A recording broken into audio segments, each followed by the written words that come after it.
Hai, Assalamualaikum. Okey, hari ini kita akan belajar pula topik bahagi pecahan. Okey, dalam tajuk ni kita akan belajar 4 perkara.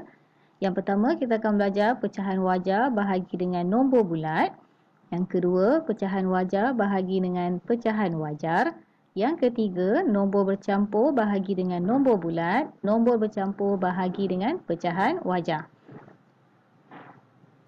Dalam video kali ini, Cikgu Del hanya akan kongsikan bagaimana cara untuk kita selesaikan soalan yang melibatkan pecahan wajar dan nombor bulat.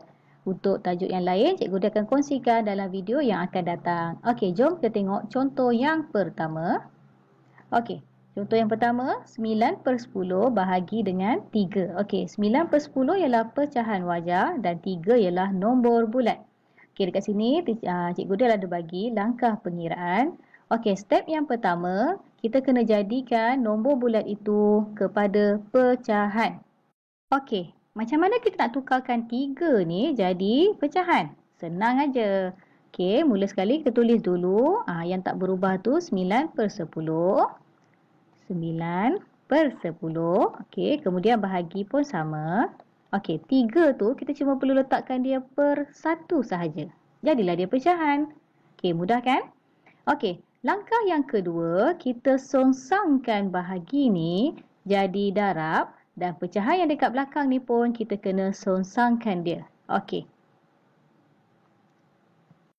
Kita salin dulu 9 per 10. Okey, yang depan, pecahan yang dekat depan dia tak berubah. Kita salin lagi 9 per 10. Okey, songsangkan. Maksudnya kita pusingkan dia. Kalau bahagi, kita songsangkan dia akan jadi darab. Kemudian 3 per 1 kita songsangkan dia akan jadi 1 per 3. Jelas? Okey, 9 per 10 tidak berubah. Kemudian bahagi kita songsangkan dia akan jadi darab. Okey, kemudian 3 per 1 kita songsangkan dia akan jadi 1 per 3. Okey, dah biasa jumpa kan soalan ni? 9 per 10 darab 1 per 3. Kita jumpa dalam tajuk yang sebelum ni iaitu tajuk darab pecahan. Okey, ingat lagi tak macam mana nak buat? Okey, kita cross check dulu. 9 dengan 3 kita boleh permudahkan. 9 kita boleh potong. Bahagi dengan 3 dapat 3. 3 kita potong jadi 1. So, yang tinggal sekarang ialah 3 darab dengan 1, kita dapat 3. Kemudian 10 darab 1, kita dapat 10. Okey, inilah jawapan dia. 3 per 10. Jadi, langkah pertama tadi, kita tukarkan nombor bulat kepada pecahan. Kemudian yang kedua, kita songsangkan operasi dan pecahan yang berada di belakang. Dan yang ketiga, kita lakukan operasi darab. Yang terakhir, langkah yang ketiga yang mana kita lakukan operasi darab. Okey, sekarang jom kita cuba tengok pula contoh yang kedua. Okey, soalan dia 4 per 5 bahagi 8. Okey, langkah pertama tadi, tukar nombor bulat kepada pecahan. Okey, sekarang 4 per 5 masih sama, kita salin. 4 per 5. Okey, bahagi ni pun masih sama. Kita cuma tukarkan yang 8 ni dulu. Okey, 8 kita tukarkan dia kepada pecahan. Okey, jadi macam mana? Dia akan jadi 8 per 1. 8 per 1. Okey, kemudian langkah yang kedua, kita songsangkan operasi dan pecahan yang berada di belakang. Okey, jadi pecahan yang kat depan ni masih sama.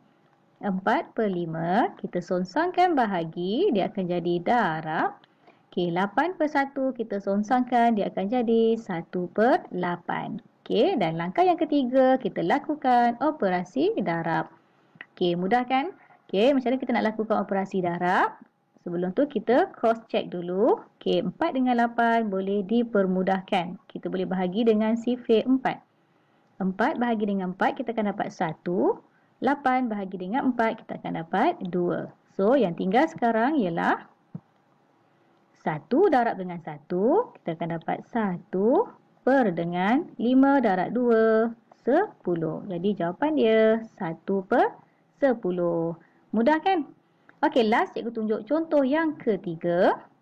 Okey, 7/9 bahagi dengan 21. Okey, langkah pertama, tukar nombor bulat kepada pecahan. Jadi, 7/9 bahagi dengan 21/1. Yang kedua, kita songsangkan operasi dan pecahan yang berada di belakang. Okey, 7/9 masih sama. Bahagi kita tukar jadi darab. 21/1 kita songsangkan dia jadi 1/21. Kemudian yang ketiga kita lakukan operasi darab. Okey, sebelum tu kita buat apa? Kita cross check. Okey, 7 dengan 21 kita boleh permudahkan. 7 bahagi 7 kita dapat 1. 21 bahagi dengan 7 kita akan dapat 3. Jadi yang tinggal sekarang ni 1 darab dengan 1 kita dapat 1 per dengan 9 darab dengan 3, 27. Jadi jawapan dia ialah 1/27. Okey. Okey, dekat sini cikgu ada satu soalan cepu mas untuk awak buat. Okey, cuba awak buat soalan. 7/10 bahagi dengan 63. Okey, cuba awak selesaikan dan awak tulis jawapan awak dekat ruangan komen. Okey, kita jumpa lagi dalam part yang kedua. Okey, bye. Assalamualaikum.